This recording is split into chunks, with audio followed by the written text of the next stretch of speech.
오늘 주신 하나님의 말씀은 베드로후서 3장 8절에서 15절 말씀입니다.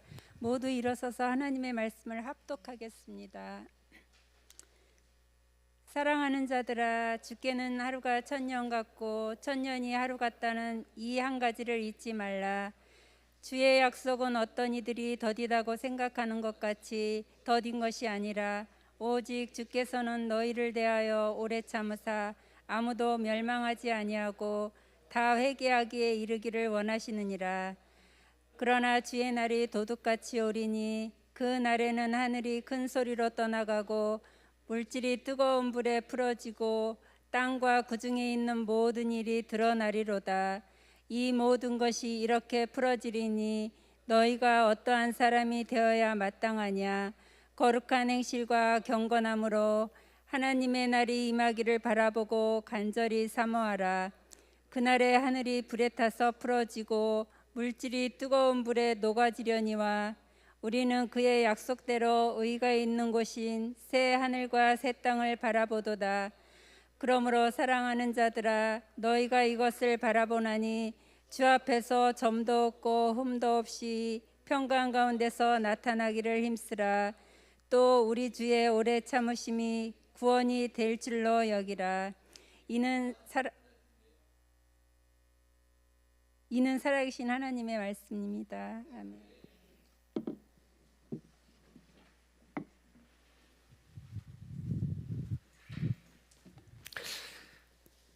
할렐루야.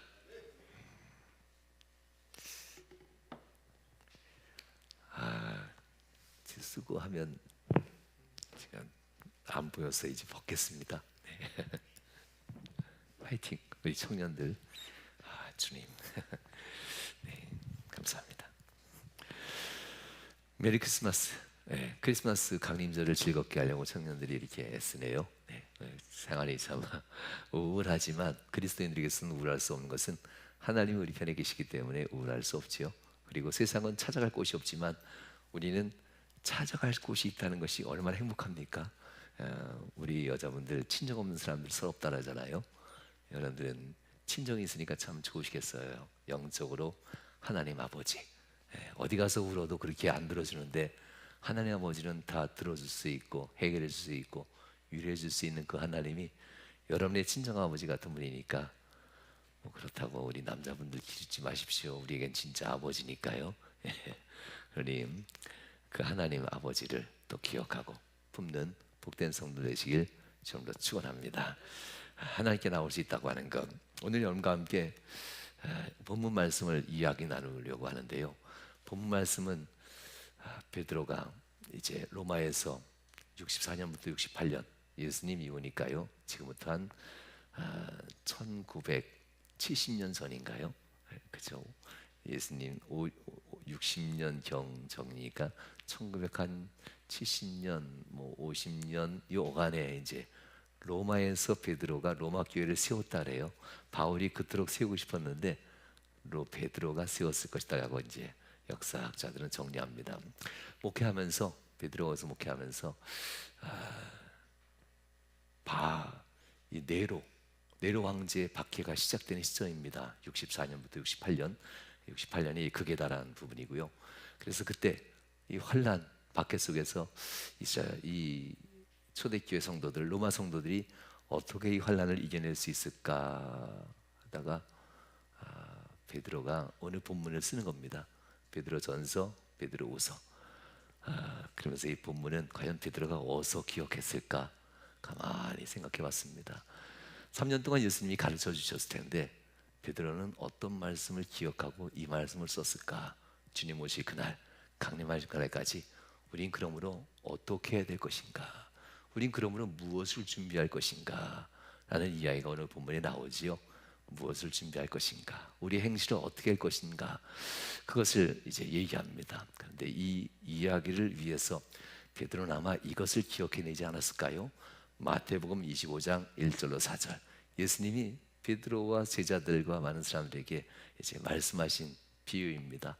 마태복음 25장 1절로 4절 사이엔 이런 말씀이 있습니다. 함께 읽어볼까요? 그때에 천국은 마치 등을 들고 신랑을 맞으러 나간 처녀와 같다 하리니 그 중에 5은 미련하고 5은 슬기 있는지라. 미련한 자들은 등을 가지되 기름을 가지지 아니하고 슬기 있는 자들은 그 그릇에 기름을 담아 통과 함께 가져갔더니. 베드로가 들었던 말입니다. 30년 전이죠. 30년 전에 베드로가 예수님을 따라 나설 때 예수님이 아니 갑작스럽게 예수님 잘 나가고 계신데 왕이 될 만해도 왕이 돼도 손색 없는 인기, 권세, 능력 예수님이 다 가지고 계시니까요. 그러니 저 정도쯤면 뭐 괜찮겠다 했는데 그 시점에 예수님은 자꾸 종말을 얘기했단 말이에요. 끝날을 자꾸 얘기하는데 베드로가 이것을 이제 마음에 담는 겁니다. 천국은 마치 등을 들고 신랑을 맞으러 나간 열처녀와 같다라는 이야기입니다. 자, 여기서 중요한 것이 있습니다. 기름이 왜 필요할까? 불을 안 꺼뜨리려고. 불을 피우려고 기름이 필요한 것은 아니에요. 붙인 불을 안 꺼뜨리려고. 이 구원의 불, 이 불을 안 꺼뜨리려고. 꺼진 사람은 기름이 아무리 있어도 불을 피울 수가 없지요. 꺼졌으니까. 그 불은 내가 피울 수 없어요. 예수님께서 피워주는 불인데 그 불을 꺼뜨리면 기름이 아무리 많아도 필요가 없단 말입니다. 그러니 등불, 등을 가진 사람이라고 일단 표현합니다. 예수님으로부터 구원의 확신을 가진 우리들이 기름이 왜 필요한가? 왜 그릇이 필요하고 그릇에 여분의 기름을 담아야 되는가? 이 얘기를 바로 이 마태복음 25장에서는 우리에게 가르쳐 주는 겁니다. 그러므로 불을 안 꺼뜨리기 위해서 우리는 기름이 필요합니다. 지금 불이 있으니까 기름통에 등잔에 불이 있으니 기름이 있으니까 뭐 타겠지. 이게 아니라 여분을 계속 가져야 되겠지요. 만약 더 이상 기름을 준비할 수 없는 때가 온다면은 여러분 어떻게 하겠습니까? 그러면 그 마지막 온다면은 그 전에 최대한 많이 그릇을 준비하고 기름을 담아놓지 않겠어요? 최대한 많이. 그리고 그 상황이 지날 때 더 이상 기름을 이제 구할 수 없을 때 둘러보니까 저 사람이 기름이 없어. 그릇을 준비하지 않고 기름도 담지 않았어. 등불에 저 불에 있는 등잔에 있는 기름은 곧 다 없어질 것이 분명해. 그런데 와서 기름을 나눠달래. 줄 수 없죠. 줄 수 없죠. 왜냐하면 구할 수 없는 때가 왔으니까. 더 이상 구할 수 없는 때가 왔기 때문에 기름을 나눠줄 수 없게 된다라는 것이 오늘 본문 마태복음 25장 읽어드린 1절부터 4절 함께 읽은 말씀의 핵심입니다. 더 이상 구할 수 없는 그때는 누구도 나눠줄 수 없는 그때가 온다 라고 하면서 주님은 마치 이 이야기를 타임머신 타고 그때 당시에 했던 제자들을 심판대 앞으로 쭉 가지고 데리고 가서 거기서 얘기하듯 마치 현장에서 얘기하듯 주님은 말씀하시는 거예요. 미래에 있을 일을 마치 지금 있는 것처럼.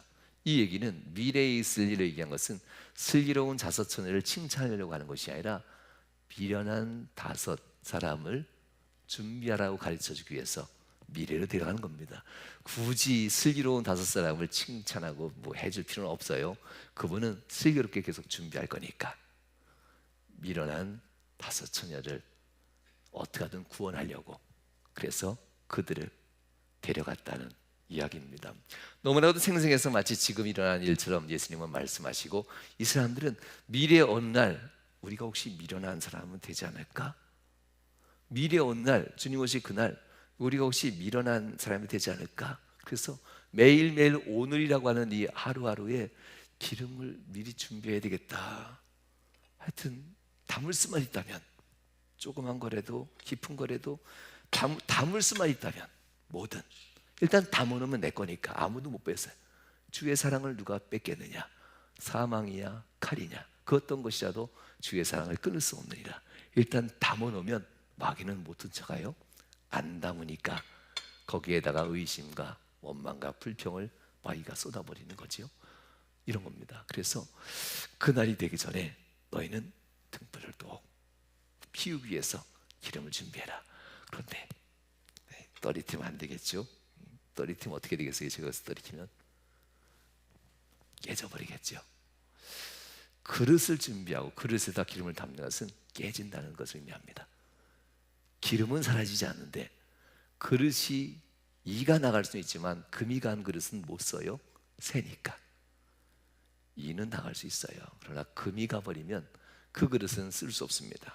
계속 기름이 흘러나가고 밑이 빠져버린 그릇도 역시 물을 담을 수 없듯이 기름을 담을 수 없겠죠. 밑이 빠진 그릇. 그렇다고 괜찮아 보여도 금이 가고 밑이 빠진 그런 믿음의 그릇은 쓸모없는 것이 됩니다. 여러분들은 어떤 사람입니까? 이제 예수님께서 베드로와 제자들에게 한 얘기예요. 베드로와 제자들에게 얘기할 때 예수님의 그 영적인 능력이 많은 사람들에게 감동을 주고 해석할 수 있게 하는 그런 상황이지요. 당신들 미래에 지금처럼 가면 미련한 5사람에 들 텐데 준비하는 게 좋지 않겠는가? 아니, 반드시 준비해야 된다. 믿음의 그릇이 혹시 금이 같거나 믿음의 그릇이 보기는 좋은데 밑이 빠져버린 그릇이거나 혹시 점검해 봐야지 않겠는가? 어떤 이들에게는 미래의 그날이 아직 종말이 오지 않았는데요, 뭐 지금도 우리가 잘 살고 있는데 하면서 미래의 종말 심판이 더디어 온다라고 하는 이 사건, 이 사실 때문에 어떤 이들에게는 알지 못함이 대충 신앙생활하는 이유가 돼요. 뭐 내일도 있고 모레도 있고 내년도 있고 후년도 있는데 잘 되면 그때 하나님께 드림되지 않을까? 이렇게 이제 대충 신앙생활하는 사람이 돼요. 그러나 어떤 이들은 좀 달라요. 어떤 이들은 미래의 그날을 알지 못하니까 오늘 충실히 해요. 왜냐하면 주님은 그랬잖아요. 아니, 내가 신으하고 맷돌 갈았는데 할렐루야, 나는 가는데 신으는 남아있어. 쌤통이다. 신은 시자는 실템이에요. 그렇게 쌤통하는 분들은 안 계시겠지만 주님 그러셨어요. 맷돌 가는 여인이 하나는 들림받고 하나는 들림받지 못한다. 이런 비유를 통해서 정말 미래의 그날을 알지 못하는 이 더디오는 심판에 대해서 정말 어떤 이들은 오늘이라는 시간에 최선을 다해요. 예배생활, 기도생활, 사명 감당하는 이 일을 미루지 않아요. 오늘 최선을 다하면서 준비해요. 자, 여러분들은 어떤 이들입니까? 이제 질문을 하고 싶습니다. 예수님이 베드로와 더불어서 예수님 베드로의 나이 7순쯤 됐을 때 이제 이 사건들이 닥치는데요. 그의 나이 30년 전에 예수님이 쭉 하던 이 이야기를 되돌아보는 겁니다. 되돌아봅니다. 슬기로운 이들이 미련한 이들을 준비하는 자로 바꿔야만 하는데 지금 로마 교인들이 환난과 핍박 가운데 혹시라도 배교할 수 있고 목숨이 지금 풍전등화잖아요. 바람 앞에 촛불처럼 약한 상태잖아요. 이들이 배교하지 아니하고 주님을 믿고 순교의 길이라도 갈 수 있는 사람으로 어떻게 준비하는 사람으로 세울 수 있을까?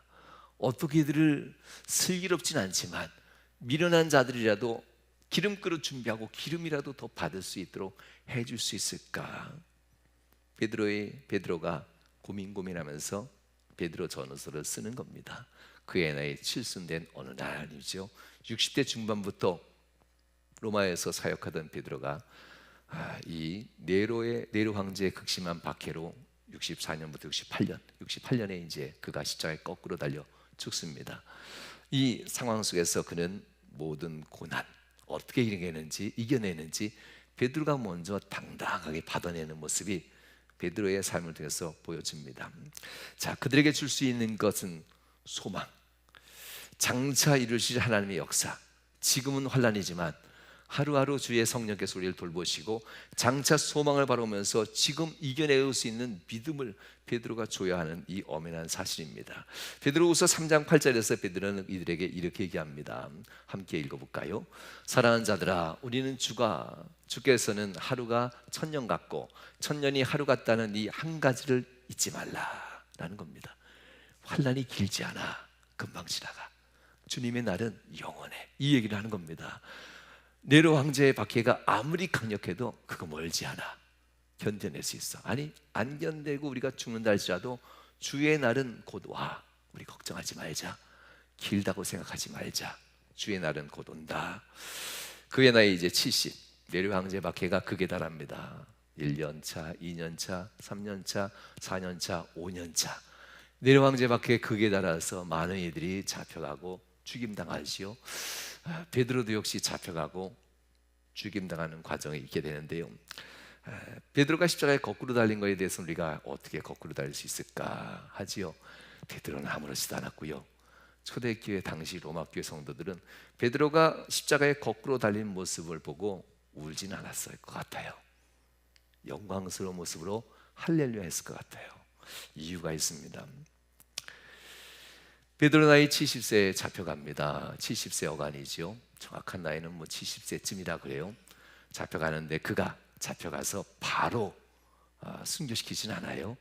기독교의 지도자를 배교시키면은 모든 기독교가 와야 되기 때문에 로마 교회를 와해시키는 방법은 베드로가 배교하는 방법입니다. 그래서 베드로를 바로 죽이지 않습니다. 모진 고문으로 베드로를 배교시키려고 합니다. 그래서 가장 악랄한, 지금도 남아 있다고 합니다. 이 감옥은요, 지하 감옥이고요. 오직 하나, 달아내리는 구멍 하나밖에 없습니다. 땅 속에 지하 감옥이 달아내려서 아래 배수구도 없고요. 어떤 것도 없어요. 오물도 그냥 거기 그냥 쌓여 있게 사람들이 그 지하 감옥에서 죽어가는 곳입니다. 마메르틴이라는 지하 감옥이 있습니다. 이곳에서 베드로를 가둬놓습니다.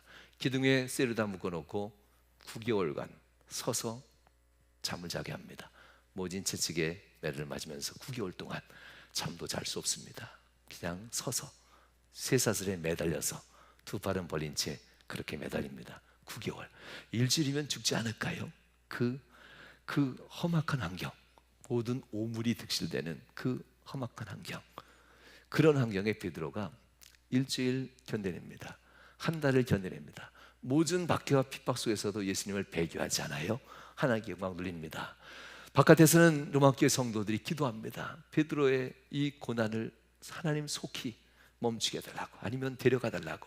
그러나 베드로는 데려가 달라고 하지 않아요. 주여, 내가 반드시 이 지하로 내려와 저 어둠의 이 지하로 내려왔던 이곳을 다시 그 문으로 나가게 해달라고, 그리고 내가 주님 앞에 믿음의 승리자로 영광스러운 죽음을 받게 해달라고, 이 땅 속에서 난 죽고 싶지 않습니다 하며 차라리 죽여달라고 했는데 그게 맞는데 나는 견뎌내겠습니다 하며 성령님의 도우심을 받는 겁니다.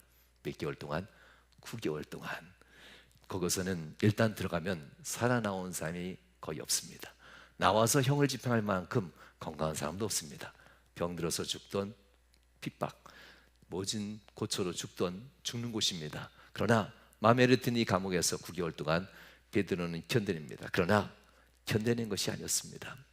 그의 신앙을 배교하려고, 굴복시키려고 모진 고문을 하는 이 간수장들 앞에서도 여전히 변함없는 모습으로 견뎌냅니다. 마치 사자굴의 다니엘처럼, 그리고 다니엘의 세 친구, 풀무불에 던져진 세 친구처럼 죽으면 죽을 수 있습니다. 나를 건져내지 아니하실지라도 나는 왕이 요구하는 것을 하지 않고 하나님만 섬겼습니다. 다니엘과 다니엘의 세 친구들이 했던 얘기입니다. 베드로도 역시 이것을 알기에 내가 이 자리에서 예수님을 배교하지 아니하고, 내가 이 자리에서 당신들 앞에 배교할 뿐만 아니라 주님은 여기서 나를 죽이시지 않을 것이고 건져 올리실 것을 나는 믿습니다. 이 믿음으로 베드로는 견뎌내지요. 결국 하나님이 베드로를 승리하게 하십니다. 그 어떤 위협에서도 굴복하지 않고 죽지 않았던 베드로, 결국 지상으로 올려옵니다. 그리고 많은 사람들 앞에 예수를 믿고 배교하지 않으면 이렇게 잔혹한 죽임을 당한다. 참수형은 정말 행복한 죽음입니다. 목을 쳐서 죽는 것은 잠깐의 고통이니까요.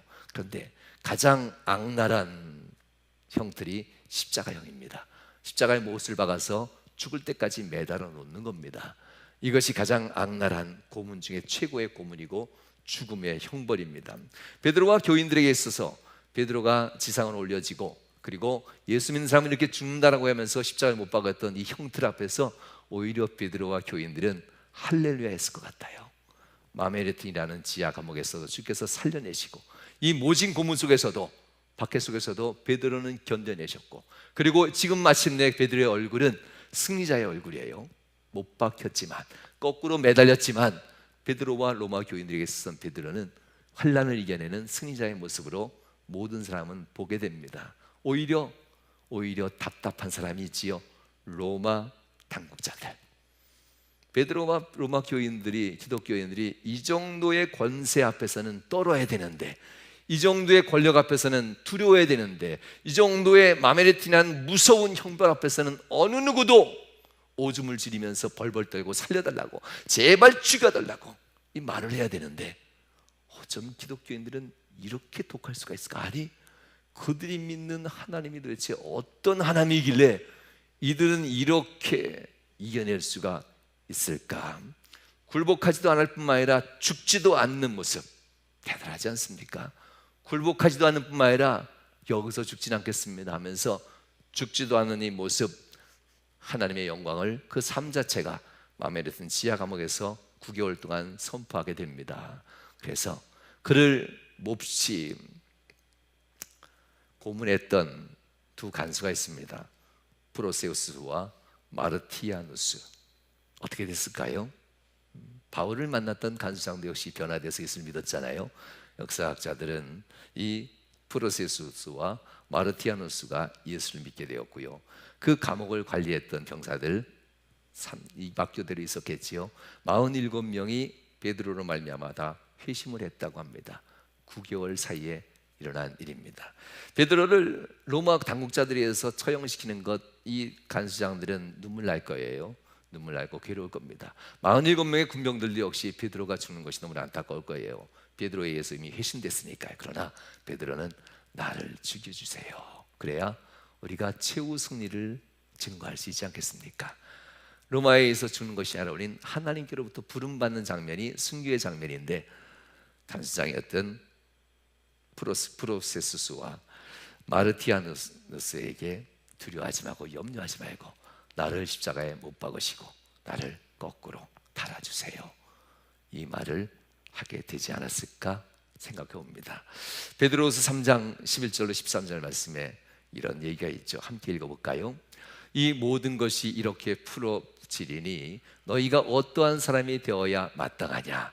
거룩한 행실과 경건함으로 하나님의 날이 임하기를 바라보고 간절히 사모하라. 그 날에 하늘이 불에 타서 풀어지고 물질이 뜨거운 불에 녹아지려니와 우리는 그의 약속대로 의가 있는 곳인 새하늘과 새 땅을 바라보도다. 우리는 바라본다고 해요. 우리는 새하늘과 새 땅, 주께서 의롭게 판단하실, 심판하실 그 새하늘과 새 땅을 바라본다. 우리는. 그래서 현실 앞에 있는 이 로마 당국자의 권력 앞에서도, 현실 앞에 서 있는 이 극복할 수 없는 환난 속에서도 우리가 슬퍼하지 않을 것은 소망 중에 주님을 바라보기 때문에 우리는 이겨낼 수 있습니다라는 이야기가 오늘 이 말씀입니다. 성도 여러분, 우리가 살아가는 세월이 많을수록 우리는 세상에 안락이 있으면 좋겠다. 우리가 살아가는 세상에 세월이 많을수록 좀 편안하게 살았으면 좋겠다. 그래서 좀 더 있으면 낫고요, 좀 더 여유가 있으면 편안하다고 하죠.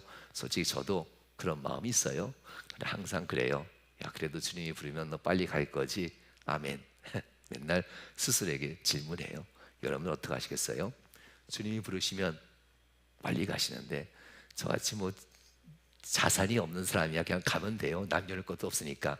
혹시 남겨놓을 자산이 있거든 꼭 유언장 남기세요. 너희들은 하나님이 지켜줄 거니까 나의 재산은 교회와 사회에 환원한다. 이렇게.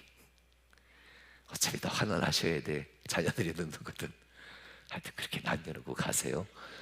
그래야 하나님 앞에 하나님이 여러분 자녀를 지켜줘야 되겠다, 하나님 걱정하는 마음으로 지켜주지 않겠어요?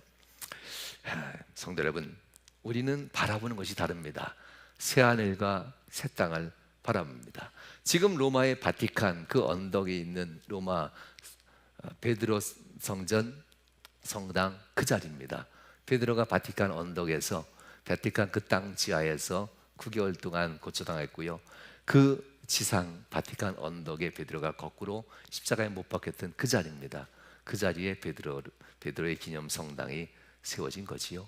성도 여러분, 우리는 그가 그의 약속한 대로 의가 있는 곳인 새하늘과 새 땅을 바라보도다. 이 13절 말씀, 베드로가 이 말씀을 하기 위해서 대체 어떻게 쥐어짜냈을까? 주의 강림을 어떻게 표현할까? 마태복음 25장 1절 3절 아까 읽었잖아요. 이 말씀에는 특이한 말씀 구조가 있어요. 베드로가 들었던 말씀이에요. 보통 슬기로운 사람은 먼저 칭찬하고 너희는 이 사람처럼 행동하라 이렇게 하는 게 정상이에요. 슬기로운 사람, 믿음 좋은 사람이 먼저 칭찬받아요. 그런데 본문은 묘하게 미련한 5사람을 먼저 얘기해요. 슬기로운 5사람이 기름을 먼저 준비한 것을 얘기하지 않고요, 미련한 5사람이 등불 밖에 없고 기름을 준비하신 거 아는 것을 먼저 얘기해요. 이것은 간단히 해석한 이겁니다. 세상에 있는 우리 모두는 미련한 사람이다. 언제 어느 순간인지 정신 차리지 않으면 우리는 기름을 준비하지 않는 그런 미련한 사람이야 라는 거예요. 그럼 슬기 있는 이 5사람은 어디에 속해 있을까요? 슬기 있는 5사람은 주님께서 누가복음 15장 7절에서 말한 이런 사람이에요. 슬기 있는 이 5사람은 이 땅에 있을 필요가 없어요. 이미 들림 받았어요. 누가복음 15장 7절에 함께 읽어볼까요? 내가 너희에게 이르노니 이와 같이 죄인 한 사람이 회개하면 하늘에서는 회개할 것 없는 의인 99으로 말미암아 기뻐하는 것보다 더하리라. 슬기 있는 사람은 이미 천국에 있어요. 회개할 것 없는 의인 99. 왜 99이라 했을까요? 99 가진 사람은 100을 채우려고 노력해요. 그래서 하나님도 이 100이라는 숫자가 선택의 수로 쓰여요. 그래서 아브라함도 100세의 아들을 낳았다, 선택의 수입니다.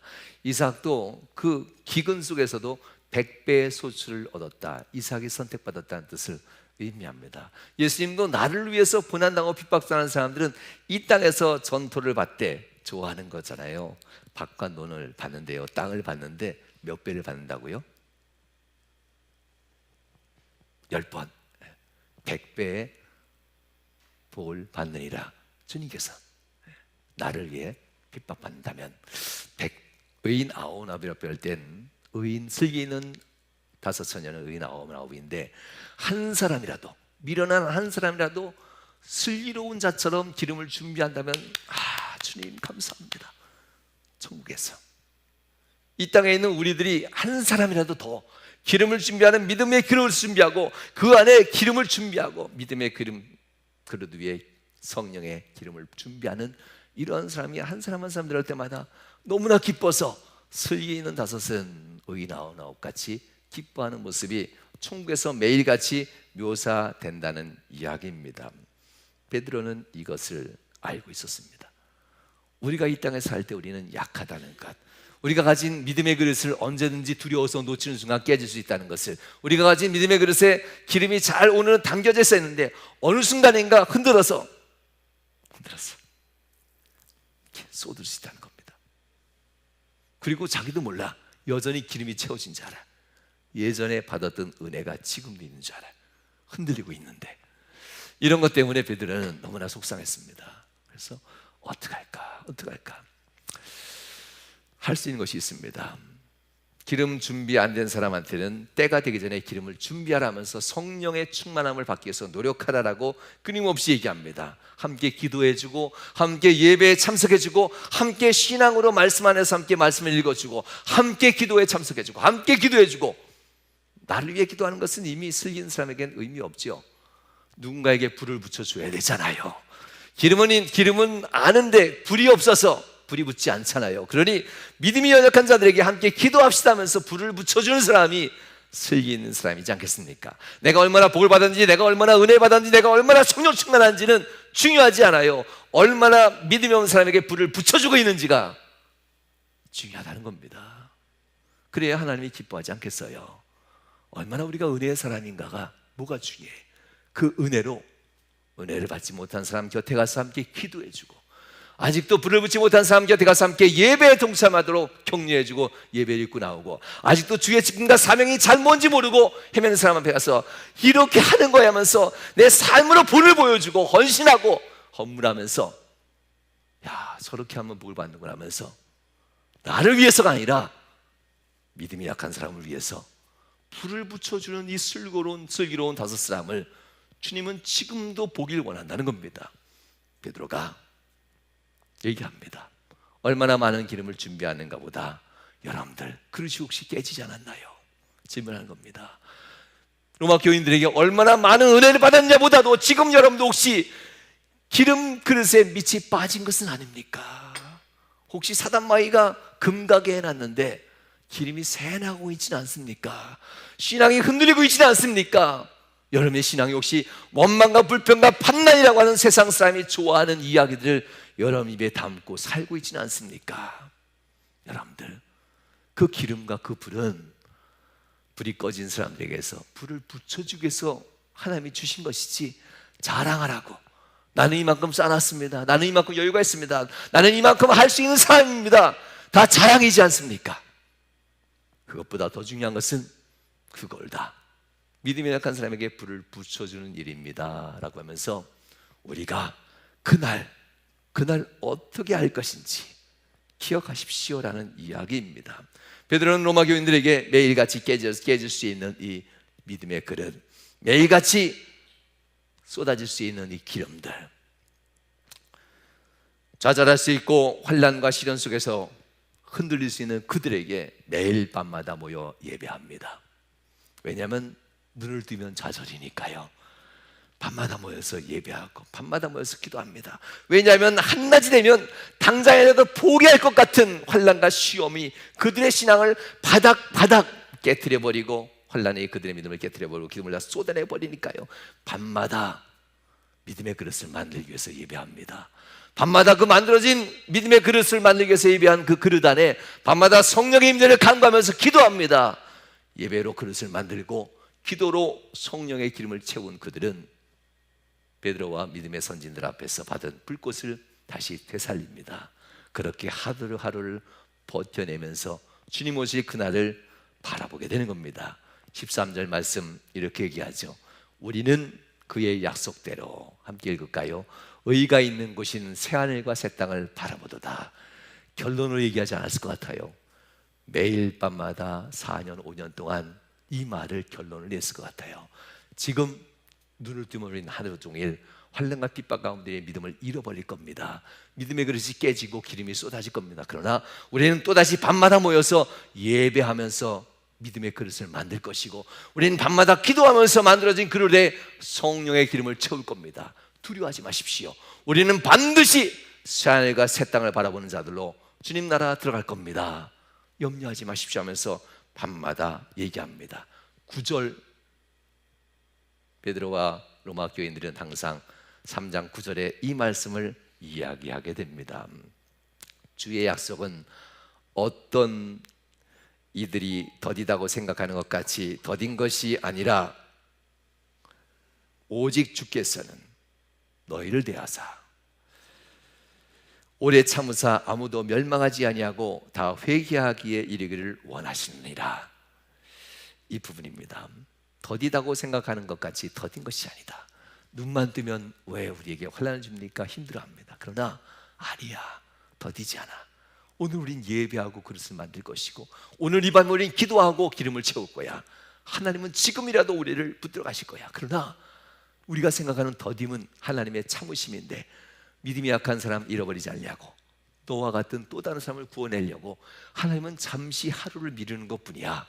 좀 더 많은 믿음의 형제 자매들, 혹시라도 믿음을 잃어버리고 낙심한 믿음의 형제 자매들, 혹시라도 그들을 내일을 데려올 수 있으면 데려오자. 혹시라도 떠난 자매들 있으면 데려오자. 그리고 그들과 함께 구원의 그날 우리가 주님 나라 들어가자. 주님의 더딘 것이 아니라 주님의 참으심은 모든 이들이 회개에 시고자 하는 것입니다 라는 이야기입니다.